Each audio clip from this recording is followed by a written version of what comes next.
Assalamualaikum warahmatullahi wabarakatuh. Perkenalkan, nama saya Elvira Kaila Sari Putri dari 11 TJKT 3. Di sini saya akan menjelaskan tentang VLAN. Apa itu VLAN? VLAN singkatan dari Virtual Local Area Network. Nah, di sini aku akan menjelasin VLAN ID, VLAN trunk, VLAN akses, sama VLAN manajemen. Nah, pertama aku akan ngejelasin VLAN ID. VLAN ID adalah angka antara 1 hingga 4094 yang digunakan untuk membedakan satu VLAN dari VLAN lainnya dalam jaringan yang sama. Ini membantu perangkat jaringan seperti switch mengetahui paket data mana yang termasuk dalam VLAN mana. Terus yang kedua, VLAN trunk. Jenis koneksi atau port switch yang membawa lalu lintas data untuk banyak VLAN.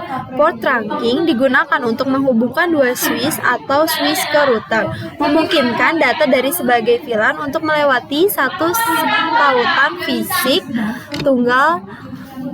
Ini efisien karena mengurangi jumlah kabel yang dibutuhkan. Terus yang ketiga, VLAN akses. Jenis koneksi atau port switch yang hanya membawa lalu lintas data untuk satu VLAN tertentu, yaitu port akses adalah tempat perangkat pengguna akhir seperti komputer, printer, dan terhubung ke jaringan. Perangkat di port akses tidak menyadari adanya VLAN lain. Mereka hanya berkomunikasi dalam VLAN yang telah ditentukan untuk port tersebut. Terus yang keempat, VLAN manajemen. VLAN khusus yang digunakan untuk mengelola perangkat jaringan dari jarak jauh. VLAN manajemen biasanya digunakan oleh administrator jaringan untuk mengakses dan mengkonfigurasi switch, router, dan perangkat jaringan lainnya menggunakan protokol seperti SSH atau TLAN. Ini memisahkan lalu lintas manajemen dari lalu lintas data pengguna biasa untuk alasan keamanan dan organisasi. Nah, udah kayak gitu, aku bakal nunjukin cara konfigurasinya. Sebentar.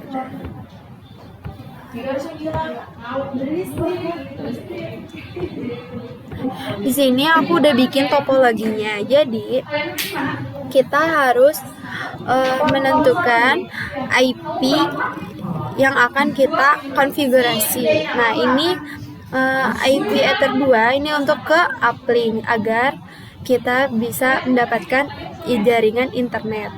Nah, udah gitu, kalau kalian udah berhasil mengkonfigurasi dari router pertama ke router kedua, nah udah gitu kalian mencolokkan kabel yang ada di, terserah kalian mau ada di router B atau router A. Nah udah gitu kalian colokin ke switchnya. Nah udah kalian colokin switchnya, baru kalian mengkonfigurasi. Nah nanti kan pasti ada kabel yang mengarah ke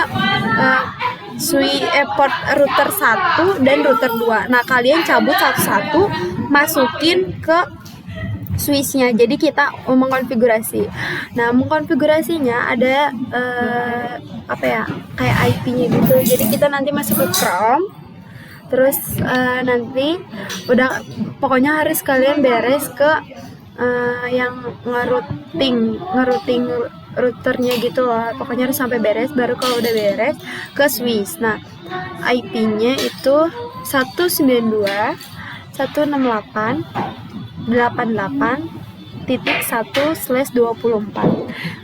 Nah, udah gitu kalian mengkonfigurasi VLAN guru, VLAN siswa, dan VLAN manajemen. Nanti kalian tambahkan di konfigurasi di ininya, interface-nya. Pokoknya kalian harus nambahin VLAN manajemen agar kita bisa mengkonfigurasinya dengan benar. Nah, udah gitu kalian masuk. Nah, nanti kalian ada option pilih, misalnya ini VLAN guru nominalnya 20, kalau ini 30. Nah, nanti kalian harus ditulis di samping paling kanan. Nanti kalian klik VLAN. Udah gitu kalian pilih port-portnya. Kalau udah gitu kalian play. Udah di play, terus kalian ke VLAN S. Udah gitu kalian masukin jumlahnya berapa. Yang tadi kan aku masukinnya jumlahnya nah nih.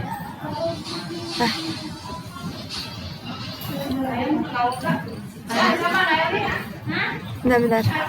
Yang tadi kan aku masukin jumlahnya 30 sama 20. Berarti kalian harus masukin yang sebelah kirinya 20, 30 sama 99 karena kita ngikutin arahan dari si Bapak. Nah, udah gitu kalian udah di play, terus nanti kalian colokin lagi ke switchnya, kabel-kabelnya. Udah gitu kalian ke control panel, terus kalian klik internet itu di enable disable gitu loh guys, supaya kedetect apakah kita dapat IP atau enggak. Nah, kalau udah kayak gitu otomatis kita dapetin IP dan bisa internetan. Sekian, terima kasih penjelasan dari saya. Wassalamualaikum warahmatullahi wabarakatuh.